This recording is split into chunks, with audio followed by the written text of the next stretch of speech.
All right, g'day everyone. Welcome back to Got the 4 Points. It's such a special time of the year at the moment. There's so much optimism going around. Coaches cracking jokes between drills.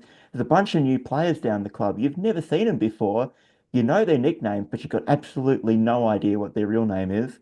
There's hot competition for jumpers. Everyone wants the lowest number from the property steward they can possibly get. It's all about trying out your new boots for the first time, probably getting some blisters, wondering whether you were justified in buying those fluoro orange boots and how much of a ribbing your mates are going to give you for them. It's all about desperately sucking in the water at three-quarter time in a pracky match because there's no volunteers on the park yet, and it's still 30 degrees in Melbourne at the moment. The grounds are hard, you're cramping all over the place, you're getting stuck in the sand, covering the concrete cricket pitch. It's all going on. You might have been smacked by 10 goals in the pracky match on the weekend, but by the time you get home, you're telling your significant other that you might have just snuck home in the end because, hey, who's checking score in a pracky match anyway? Pete, it's an amazing time of the year. Football's just around the corner. Tell me, how are you, mate? And are you excited? I'm good, thanks, Rob. I am very excited, and geez, there were some lines there that rang true. The one about the no one keeps scoring a pracky match, and I feel like every single time it's how'd you go? Oh, I reckon we won by a couple of goals. I definitely remember there was a Uni Blacks year where I think we played Ajax in a pracky match, and there was rumors that Ajax were going around saying that they won it quite handily. And then I think we played them round one or round two in the season. I think we beat them by 100 points. I thought, well, not really sure how that pracky match discussion was was going. But no, I'm really excited. We're not too far away now from local footy starting. We've had the AFL running for the last few weeks, but local footy's just getting closer and closer, Rob. And I can certainly say that I was out at a pracky match on Sunday for the Uni Blacks, and I equally was sucking in the water at three-quarter time because there were limited volunteers around, and it was absolutely cooking out there. I don't know if it quite reached 30 degrees, but it was definitely high 20s, I reckon. And I also saw a lot of players with brand new boots. Saw some orange ones, saw some pretty snazzy blue ones. But I also saw, Robin, you'll love this. Um, Pracky match jumper selections. It's yeah, you Mm. mentioned in your intro there around everyone wants the lowest number come the season. Pracky matches are different. It's grab a jumper, and you see all kinds of thing. And shout out to Xavier Chalkley from the Uni Blacks. I reckon he had one of the old Uni Blacks jumpers from like 1960 on. The one he was number 19, but the one and the nine were separated by about half a ruler length. It was there was the one was this side and the nine was this side. And then there was just this big gap in the middle. It was great. I was going to mention it to him at the end of the game and I forgot, but that is just, I hope he rolls that out during the season because that is just a classic jumper. But how you tracking, Rob, and how excited are you for local footy ahead? I'm good. Yeah, I'm excited. I'm getting ready to head home from America back to Australia, back just in time for round one. Very excited about that. Been hearing good things about the season upcoming, and I've been enjoying doing a bit of research on some of the local leagues that are gearing up for their season. Um, yeah, it's been exciting. Doing this is getting me back into it, and we want to remind you about our email. If you've got any exciting stuff that's happened in the off season or any pracky matches that you want to tell us you won by a couple of points, got the 4 points at gmail.com. You can also reach us on Instagram at got the 4 points, and we'll be on Spotify pretty shortly too. So it's all kicking off. I'm excited, and I love hearing about those jumpers, especially rolling out the jumpers with a big gap. You know why they need that though?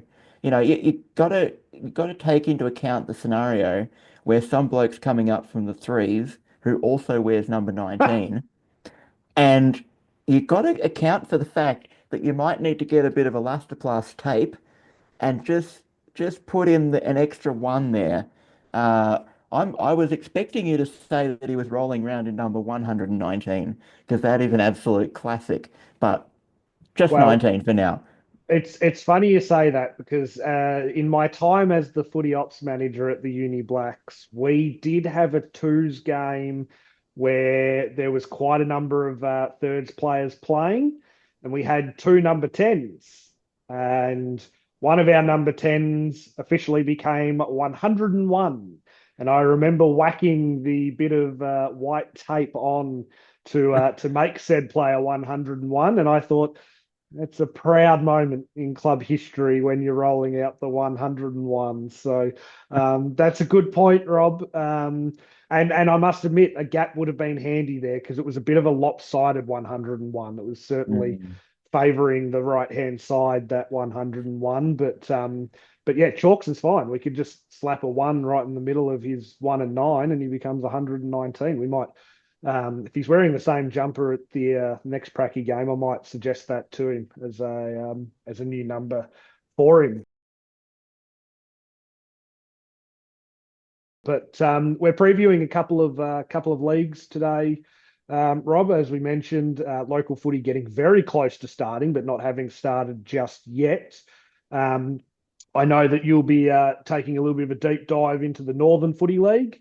But I'm going to take a little bit of a deep dive into the Ovens and Murray Footy League Your favorite. up in the northeast. My favourite is certainly we've spoken about it a number of times in previous episodes. I think I don't want to cause too many controversies here, but I think it's often regarded as one of the strongest country football leagues going around the Ovens and Murray. I think it normally gets that rep. Um, and it's certainly not hard to see why when you see the level of football talent that is in that northeast region. Um, and certainly, I think you mentioned last week around I can't remember who it was now, but you mentioned was it a league last week or last episode around their website and how good it was. Hmm. I've got to say, Yeah. Ovens and Murray also very good website. The live streams are there. It's clean. It's crisp. The logos, the club, the club colors are on the fixtures. It's just they do a really good job there. But let's take a deep dive into Ovens and Murray, Rob. So we've got Yeah, take it away. the season starting on Saturday, 5th of April, and it's the one game. So just the starting off with the one game. And can I say they've gone with the big one. They've gone the Wangaratta Rovers versus the Wangaratta Magpies. So they've just gone bang straight into the local derby. And what should be a really good match based off 2024. So in 2024, Wangaratta Rovers won the premiership, coming from second on the ladder to do so. Wangaratta Magpies were third on the ladder. So sort of second and third on the ladder from last year. It should be a really, really good way to kick things off. I'm sure, as per your intro, there'll be plenty of boys cramping because it'll still be quite hot up there in Hmm. the northeast come Saturday, 5th of April, which is now really only sort of a week and a bit away. So I'm sure both of those teams are getting their getting their teams in order. Probably, either last minute pracky matches this weekend, or they've had their pracky matches just gone and are getting ready to shape up. So it's quite as I said, quite a strong league there in the Ovens and Murray. Um, Teams that are represented in the Ovens and Murray League, you got the Albury Tigers, Corowa Rutherglen, and I think we've mentioned Corowa Rutherglen a couple of times on our previous episodes as well. This will be their second year back from recess, so they spent 2023 in recess, came back in 2024 last season, got a win. They got the Hmm. one solitary win, but I can imagine that was such an incredible moment for the club. And hearing some really positive things there about Coro Rutherglen heading into 2025. Looking at the recruits that they've got in, seems like it's a lot of guys coming back to the club. So spent potentially 2023 when the club was in recess, and then also 2024 elsewhere, and have made the decision to jump back in. Um, Lavington, great ground there at Lavington. There's some really good ovals in this league as well, but Yeah. Lavington is a really good ground. It's where they played the grand final last year between the Wangaratta Rovers and the Yarrawonga Pigeons, and it is a really really nice setup there. Myrtleford, my team, my Ovens and Murray team, the North Albury Hoppers, up the Hoppers. As I mentioned, your two Wang teams, the Rovers and the Magpies. You've got two Wodonga teams. I was interested. They're starting off with the Wangaratta v Wangaratta matchup, and weren't tempted to potentially go a double header and go the two Wodonga teams as well, and have the Raiders up against the Bulldogs. And then, of course, we've got a team that has been perennially strong for the last few years in the Ovens and Murray League in the Yarrawonga Pigeons. And of course, many will remember the Pigeons as the team that Fev played for, and more recently, the team that Stevie J was actually coaching. Um, so, yeah, some really, really strong teams in this league. Looking at 2024, just have a little quick look at the ladder. Um, Yarrawonga topped the ladder, didn't win the premiership, as mentioned. They did lose to the Rovers in the final. They only lost the one regular season game, Mm. the Pigeons. So you can imagine that they were maybe smarting a little bit from last year, and that 2025 they might be out there breathing some fire, I reckon. You've got the Wangaratta Rovers and Wangaratta Magpies, as I mentioned, that finished second and third, both fairly close in terms of results. Apologies, I am just pulling up my ladder from last year just to completely remind myself. So yeah, Wangaratta Rovers 13 wins, 5 losses, and the Magpies 11 wins, 7 losses. Same as North Albury Hoppers, who finished fourth, were 11 and 7, and then Wodonga Bulldogs rounded out the top five with 10 and 8. So top five league, which I know is different from what we have in the VAFA. Um, and there were certainly then three teams that could probably argue that results go a slightly different way. They could have made it. Albury finished sixth on 9 and 9. Lavington finished seventh on 8 and 10, as did Myrtleford on 8 and 10, and then unfortunately Wodonga Raiders just with the 2 wins, and Cora Rutherglen with just the one, so struggled a bit down there at the bottom. Um, but but yeah, certainly some real strength there. Plenty of recruits. The Ovens and Murray League also seems to also do quite well from a recruiting perspective. Not overly surprising, given that, as we mentioned, it is often considered one of the strongest leagues. And often guys want to go test themselves in the strongest leagues. Probably some of the big ones. There's many. There's a whole list that I could have gone through, but Ryan Garthwaite from XAFL, playing at Albury this year. Um, Darren Creswell is the coach of Cora Rutherglen. So he recently just got off the back of coaching a premiership up in Cairns. Hmm. And he'll be leading Cora Rutherglen forward this season. Jason Heatley is also another ex-AFL that's coaching. So it's funny that a couple of the big recruits are actually coaching names as opposed to players. From a player perspective, Ryan Garthwaite probably the main name from an AFL perspective. There's lots of VFL guys that are either coming back or are aligned to their home club, and potentially playing VFL throughout the year.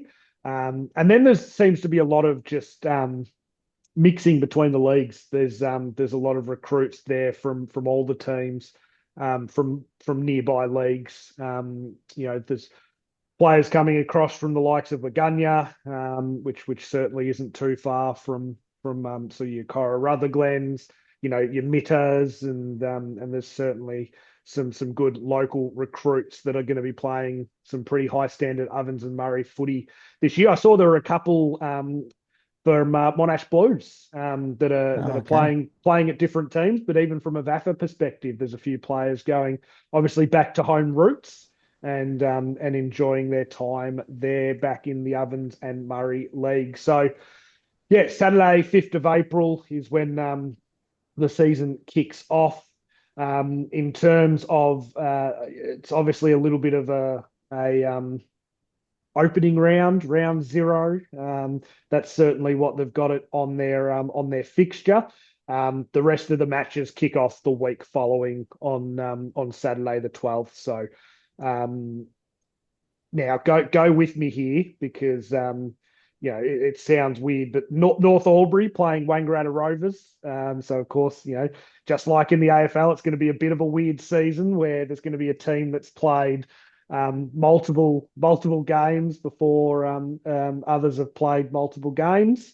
Um, the Wodonga Raiders up against the Myrtleford Saints, the Albury Tigers up against the Yarrawonga Pigeons, and Wangaratta Magpies against Cora Rutherglen, and Lavington up against the Wodonga Bulldogs. So that's what round one looks like outside of the season opener. But yeah, it's shaping up to be a really good season.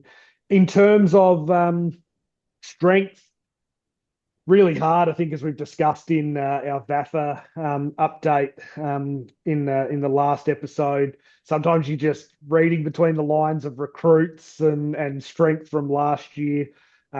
Certainly, I think you'd be a silly man to say that the Yarrawonga Pigeons aren't going to be around the mark.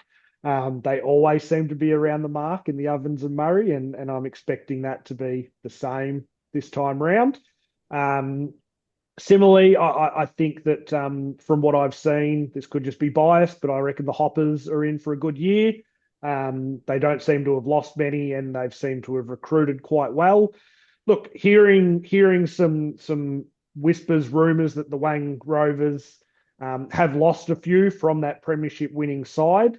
Um, but I was really impressed by what they delivered in that final series, and having watched that grand final on the live stream, really impressed by what they did to the Pigeons that day. So I think you'd be silly to not think that they'll be up there.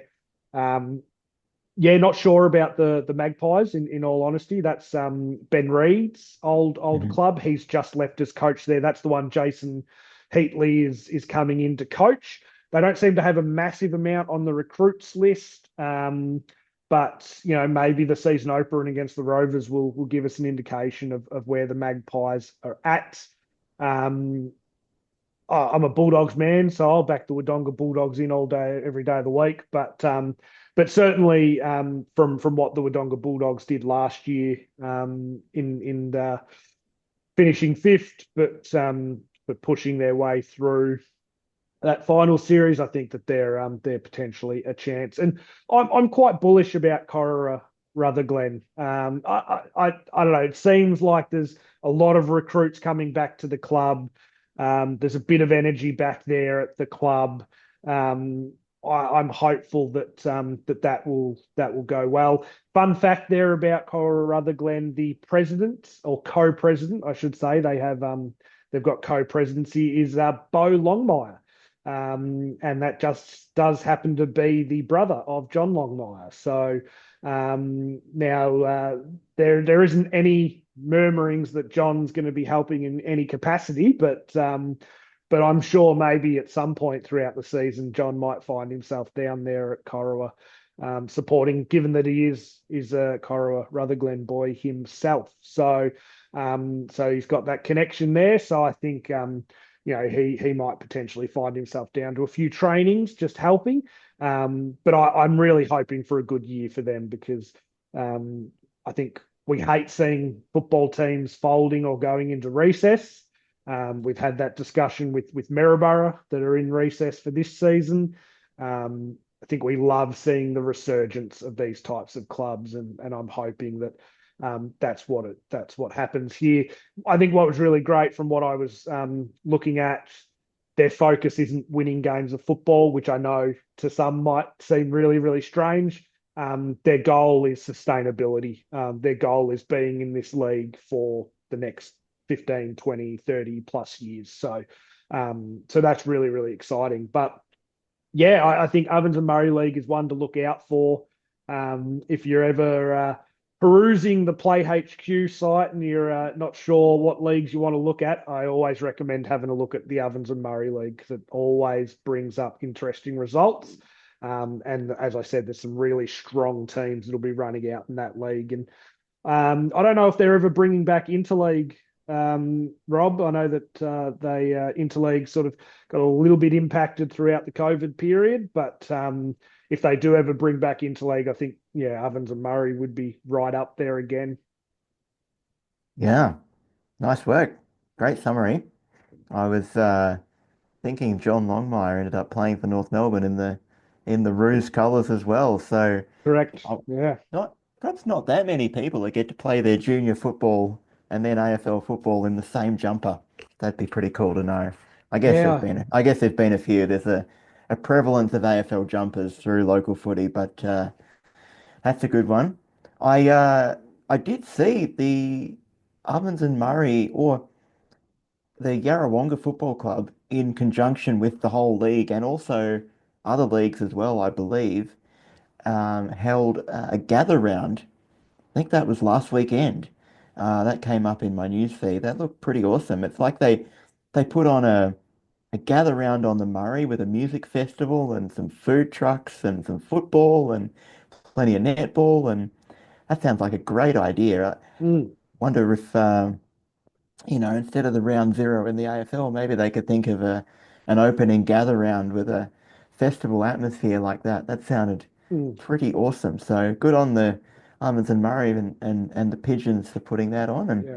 yeah, Yarrawonga would be a great place to have a football and food and music festival like that.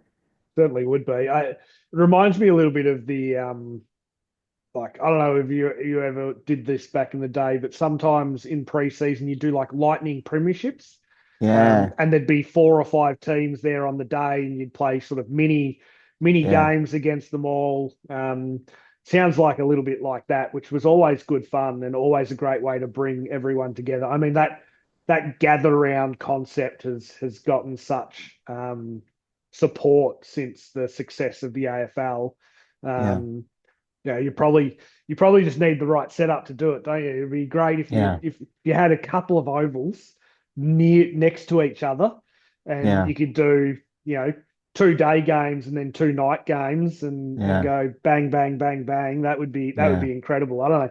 There's one for the local footy leagues out there. If you've got a couple of ovals next to each other, let's get a gather round happening on 2 ovals, and I reckon that sounds pretty exciting. Maryborough comes to mind. Yeah, it's a good That point. that might be the only chance. I don't know if anyone's playing on Princes Park in Maryborough this year, but hopefully the Maryborough Giants will play there. But yeah, you got the old Rovers ground and the I don't even know what that's called, but and then Princes Park next door. So Um, yeah, no, I don't know what is that is called. Been on that oval many a time. No idea what it's yeah, called. yeah, yeah. All right, great summary. Love the Ovens and Murray. That's always hotly contested, as you said, Mm, and definitely one to keep an eye out for. I think your bias for the Hoppers may have come through slightly there, but that's not to say they won't have a good year. backing them in. Um, and we've got to get up to watch the Hoppers at some point. I think that'd be a lot of fun. Agree. Decent drive up to North Albury, and Definitely is. also a good way to expand this podcast into interstate territory. Yeah, Um, exactly. Exactly.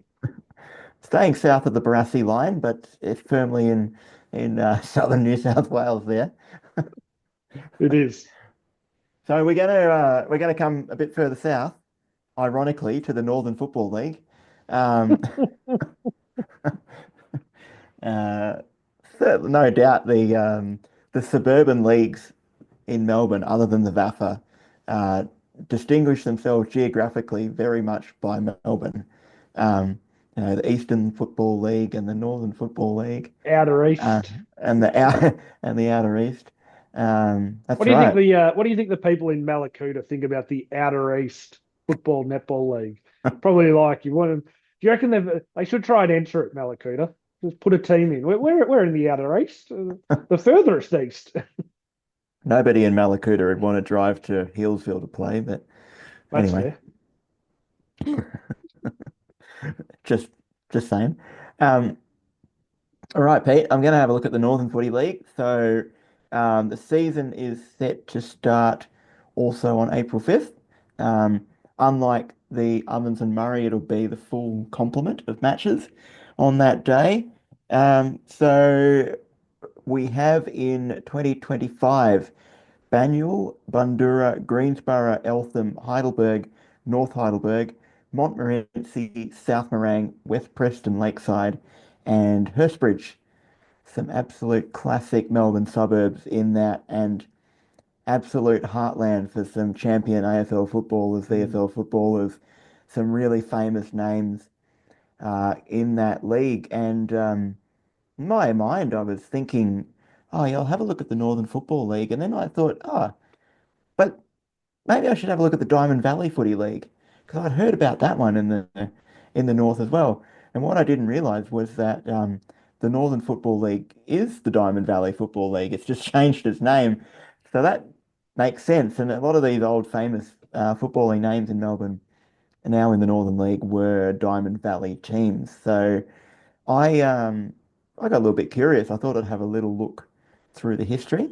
Mm. Um, and I am mildly infamous for making lurid coloured spreadsheets. So I've gone about that and had it haven't made it quite as psychedelic as my VAFA one.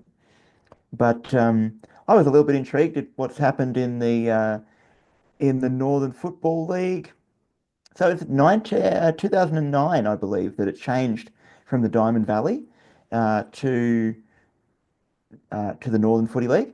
So all the premierships that happened in the Diamond Valley League have just transferred over into the numbers. So some of the most successful clubs in the Diamond Valley and Northern Footy League include North Heidelberg, 6 premierships in the first division and a couple in the second division. Northcote Parks, exactly the same. Epping, 6 in the first division and 3 in the second. Eltham, 8 in the first division, 7 in the second division, and they spend a fair bit of time in the second division of recent years, but back up in Div 1 at the moment. And then runaway joint standouts in the Northern and Diamond Valley League. Greensborough, 17 Division 1 premierships with 1 in Div 2, and Heidelberg, 20 Division 1 flags and 1 in Division 2. So similar to the VAFA and other metropolitan Melbourne leagues, there are 3 divisions, or there are several divisions. There's more in the VAFA, and that's only been the case since the mid 2000s. And then Division Three's only been in about the last decade, I believe. Okay. So much fewer premierships on offer in Division Three. I am going to be predominantly having a look through Division One here. Um, so of those clubs I just mentioned, um, the relegation and promotion situation is that South Morang are the club that have come up from Division One, and McLeod were the team that were relegated from Division One to Division Two. So unlike the VAFA, only one up, one down. Wow. Okay. Um, So as you and I have often discussed, sometimes in a VAFA sense, your Prem C, Prem B, prelim finals are the really big game because top two, of course, go up and bottom two come down. But here in the Northern League, it's that grand final where there's still mhm, promotion on the line. I like mhm, that. I do like mhm, that a lot. mhm. Yeah, exactly. It's the premier that comes up, not the minor premier. So as you say, it's all on the grand final. So McLeod are the ones who were unlucky to be relegated, and South Morang are up into Division One for the first time in 45 years. So that's very impressive for South Morang. Um, all right, a little bit about 2024. Heidelberg, way out in front throughout the 2024 season. Only one loss for the year. Hmm. Um, it was pretty close in the Northern Footy League after them on the ladder. There was only two games separating second and sixth. Um, I had a look through the finals results. All of them that didn't involve Heidelberg were pretty close. The ones that did, the ones that did involve Heidelberg were not so close. Um, so Montmorency ended up sneaking home in the preliminary final over Greensborough by Hmm. 2 points. And given that Greensborough were probably the fancy team given the ladder, that was a big result for Monty, but they were firmly outclassed in the grand final. A 40-point win for the Heidelberg Tigers there. And that's despite kicking 9 goals, 19. Now, we remember that day was pretty wet and windy. That's certainly not the only grand final to have had more behinds than goals kicked. Um, but yes, it's probably a little unusual to win a grand final kicking 9 goals, 19. Um, Third flag in a row for Heidelberg, so their 21st overall Northern Footy League or Diamond Valley League Premiership. Um, yeah, very strong club. You'd have to think that they are a pretty big favourite to continue on and perhaps win their fourth in a row. Um, I did mention South Morang up in the Div 1. They have recruited strongly. We mentioned former Richmond player Noah Cumberland in one of our previous episodes. He's one of the strongest recruits to come up into the Northern Footy League of AFL stock.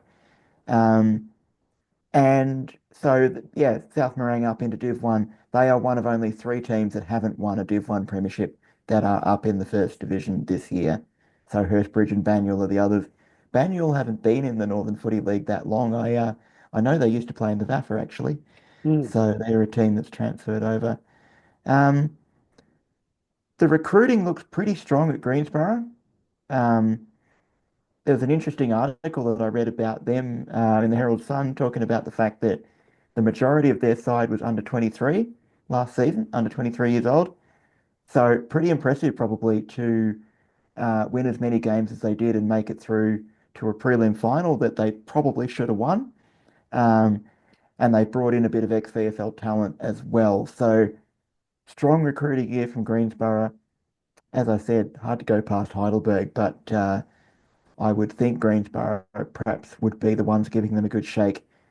There seems to be quite a bit of optimism around the recruiting sense through many of the clubs in the Northern Footy League Div 1, but then there often is at this time of year, so it's hard to read too much into it.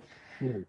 Round one fixtures, April 5, Banyule v Montmorency, South Morang versus West Preston Lakeside. Also rolling with the local derby, the Northern Footy League, kicking off in round one with Heidelberg versus North Heidelberg. I imagine that's got a bit of spice to it down there in Would have thought so. in the leafy northern suburbs. Um, Bundoora versus Eltham and Hurstbridge versus Greensborough. So that's rounding out round one, coming up pretty soon. Mm. Um, yeah, just a bit of fun notes here. I thought it's kind of cool that Greensborough actually wear green. I'm all about finding the fun jumpers and the nice matchups. I had a bit of a look around.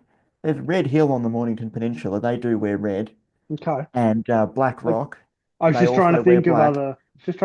other places that would have that. Yeah, Well, there's okay. one egregious one in the northeast of Victoria, and that's Violet Town. They don't wear violet. They don't. No. No. And I'm pretty certain they roll with the Fitzroy colours. I think they've got like the Fitzroy jumper with a yellow VT on the front of it. Um, yeah, I mean there are some teams that wear purple, like Vermont and Nathalia famously wear the purple, but not Violet Town. So I No. was happy to see that Greensborough rock the green jumper very proudly. I do like the fact that the Northern Footy League has some unique names. There's the Bundoora Bulls, the Banyule Bears, the West Preston Lakeside Roosters. We love the Roosters. That's such a good name. Up the Um, Roosters. the Eltham Panthers. I guess there's a few Panthers going around in different Yeah, leagues. Lavington, the Panthers in the Ovens and Yeah, Murray League that we covered. So, yeah.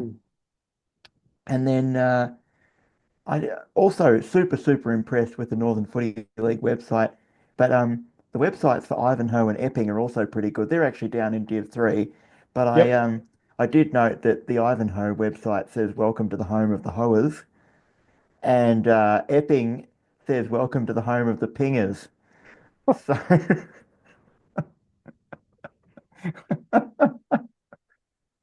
what Yes. Oh, what more can recruit you say? recruiting must be good at some of those clubs. Maybe mid-year it struggles a little bit, but you reckon early days people are looking at that being like, well, yes, I shall play for the Yeah, home of the Pingers. I think it's going to be, you know, you're recruited to that club, and you're like, where are you going to play this year? Oh, I'm on the Pingers. Just that's how you announce it. Just like that. I'm completely on the Pingers. All right. That's there we are. There we are. That's the Northern Footy League. I think Greensborough and Heidelberg will be the teams to beat. And we hope that they all have a good start to the season. It's always exciting. Um, love seeing those rivalries. Love seeing those, especially those big suburban rivalries Mm, and those intra country city rivalries like the Wangaratta ones and the Albury and mm, Wodonga mm. ones, like you said. So yeah, that's a couple of summaries for you. We're gonna come back to you very soon with another couple of summaries. I think we're going to be delving into Geelong, and where are you headed off to next? I'm heading off to the Eastern Footy League, not East Malakuta, east of Melbourne. And Gippsland. yeah. Well, again, if we were thinking Eastern, it would be Gippsland, but Hmm, we're thinking Metro Melbourne here, suburban. Yeah, so we're thinking suburban, east suburban. So yeah, that's where I'll be heading for our summary in our next episode. sounds great. See you then. All right.